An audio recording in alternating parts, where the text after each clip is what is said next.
Dear students, आज हमने अपना डिस्पेंसर का नेक्स्ट टॉपिक डिस्कस करना है जो है इंटेस्टाइनल ऑब्स्ट्रक्शन। इंटेस्टाइनल ऑब्स्ट्रक्शन होता क्या है? जो इंटेस्टाइन है हमारी, जिसे आंतड़ियाँ कहते हैं, स्मॉल और लार्ज इंटेस्टाइन में अगर कोई ऑब्स्ट्रक्शन हो जाए, ठीक है, ब्लॉकेज हो जाए, तो उसे हम ऑब्स्ट्रक्शन का नाम देंगे। डेफिनेशन देखते हैं कि बेसिकली इंटेस्टाइनल ऑब्स्ट्रक्शन होता क्या है। The intestinal contents are obstructed to travel from the proximal part to distal part.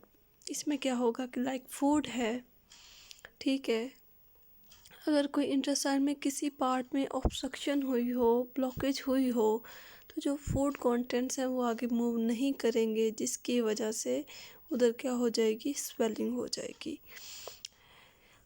Two types की हो सकती हैं ऑब्स्ट्रक्शन, कंजेनिटल और एक्वायर्ड। कंजेनिटल जो होती हैं बाय बर्थ, ठीक है, जिसमें इंटेस्टाइनल एट्रेसिया है, मतलब इसमें जो हमारी इंटेस्टाइन है वो फुली डेवलप नहीं हुई होंगी। और कंजेनिटल मेगाक्लोन, ठीक है, इसमें क्या होगा, जो क्लोन है, ठीक है, जो लार्ज इंटेस्टाइन का पार्ट है वो फुली डेवलप नहीं होगा।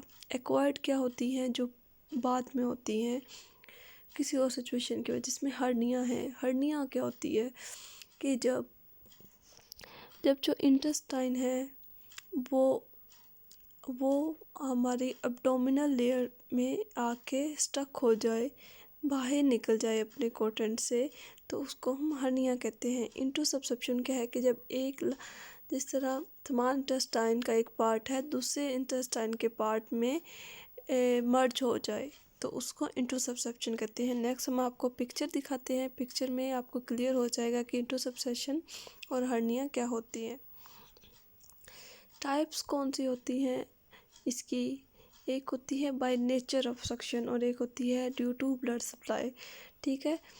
पेरिस्टालसिस वर्किंग इसमें स्टॉप हो जाती है, मूविंग नहीं होती। स्टमक में इंटेस्टाइन में पेरिस्टालसिस मूवमेंट देखी जाती है कि फूड कंटेंट किस तरह मूव कर रहे हैं। अगर उसमें मूवमेंट नहीं होती तो उसकी वजह भी ऑब्स्ट्रक्शन होती है, ठीक है। और ब्लड सप्लाई, अगर ब्लड सप्लाई जो 90% जो ऑब्स्ट्रक्शन होती है वो ब्लड सप्लाई नहीं होती तो उसकी वजह से होती है, ठीक है। और 10% क्या है, स्ट्रैंगुलेशन। स्ट्रैंगुलेशन क्या होती है कि अगर जो इंटेस्टाइन है वो अपने नॉर्मल सीक्वेंस से हट जाएं, एक दूसरे के ऊपर बल्ज हो जाएं, मुड़ जाएं, तो वो उसकी वजह से।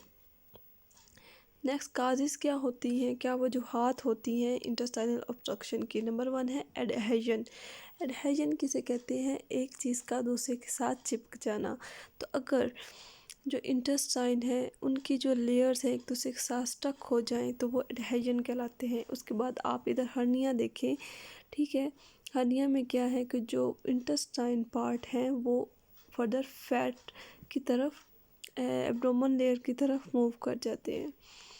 उसके बाद इंटरसब्सेशन देखें, एक पार्ट है इंटेस्टाइन का वो दूसरे पार्ट में, लाइक अगर स्मॉल इंटेस्टाइन का पार्ट है, इलियम है या इशियम है, वो दूसरे पार्ट में लार्ज इंटेस्टाइन के पार्ट में स्टक हो जाए तो वो इंटरसब्सेशन कहलाता है, ठीक है।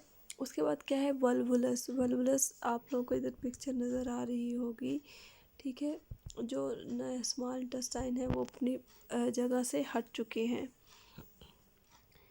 नेक्स्ट हम देखते हैं और कौन सी काजेस हो सकती हैं।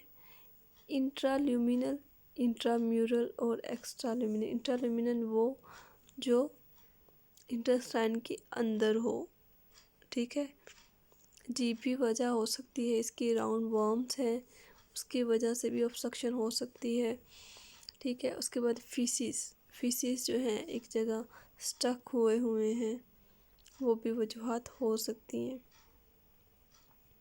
ठीक है। ये जिस तरह पिक्चर में क्लियर दिखाया गया है। उसके बाद इंट्राम्यूरल क्या है, लाइक टीबी है, स्टिचर्स हैं, मेलिग्नेंसी है कोई, ठीक है, अगर कोई ट्यूमर है या कोई मेलिग्नेंसी है तो वो भी वजह बन सकती है ऑब्स्ट्रक्शन की। एक्स्ट्राल्यूमिनल वो है जो लेयर्स के बाद हो, इस तरह एडहेजन, लेयर्स चिपकी हुई हैं, इधर दिखाया हुआ है, ये एडहेजन की टाइप्स हैं, ठीक है। हर्निया ये दिखाई गई है, अपनी इंटरसाइन लेयर से बाहर है।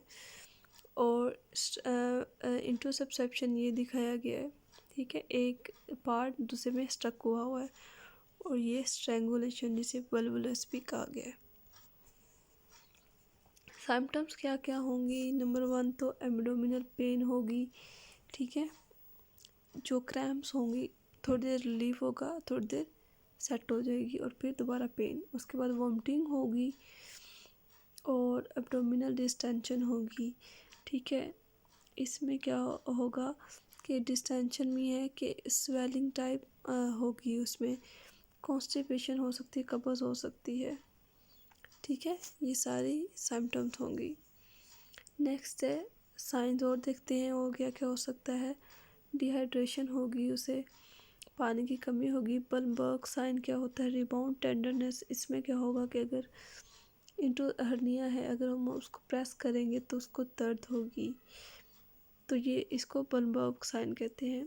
उसके बाद है रिजिडिटी ऑफ एब्डोमिनल मसल्स जो है एब्डोमिनल मसल्स हैं वो सख्त होंगे, हमें जो एब्डोमेन है वो रिजिड महसूस होगा, सख्त महसूस होगा। एब्सेंस ऑफ बाउल साउंड, कि जो साउंड होते हैं, जिस तरह चेस्ट साउंड होते हैं उस तरह जो बाउल साउंड है वो एब्सेंट होंगे। टेकिकार्डिया होगा, मतलब फास्ट हार्ट बीट होगी, और फीवर होगा। नेक्स्ट है कॉम्प्लिकेशन क्या क्या हो सकती हैं अगर ये सारी सिम्टम्स हो तो।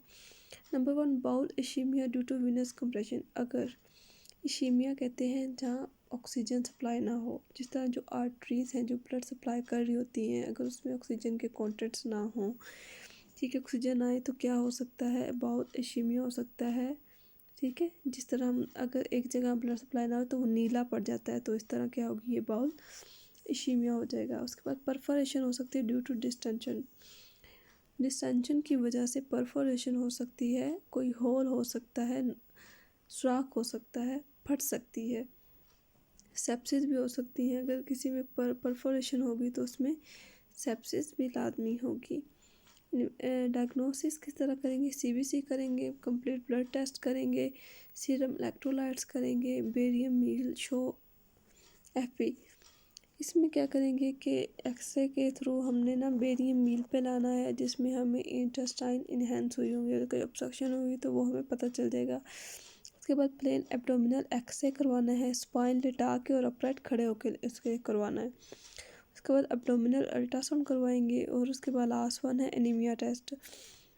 इसमें क्या करेंगे? फर्स्ट फीसिस लेंगे, उसके बाद सेकंड फीस लेंगे, कि अगर फर्स्ट फीसिस के बाद उससे दूसरा फीसिस नहीं हुआ तो ये भी इन्वेस्टिगेशन के लिए हेल्पफुल होगा।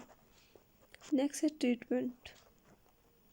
ट्रीटमेंट क्या हो सकते हैं? Number 1 conservatives, resuscitation, antinasogastric tube for decompression. इसमें हम नेज़ोगैस्ट्रिक ट्यूब डालेंगे, ठीक है, चेक करेंगे सारा कि कहाँ ऑब्स्ट्रक्शन हुई है, ठीक है। उसके बाद बीपी नॉर्मल करेंगे, उसका फ्लूइड थेरेपी देंगे, पानी उसको पिलाएंगे। NBM नील बाय माउथ, कोई उसको खुराक नहीं खिलानी इस प्रोसीजर के दौरान। एंटीबायोटिक्स, अगर उल्टियाँ आ रही हैं उसको तो एंटीबायोटिक्स देंगे। एंटीपायरेटिक, अगर फीवर है तो एंटीपायरेटिक देंगे मेडिसिन, और NSAIDs देंगे, एंटी इन्फ्लेमेटरी ड्रग्स होती है।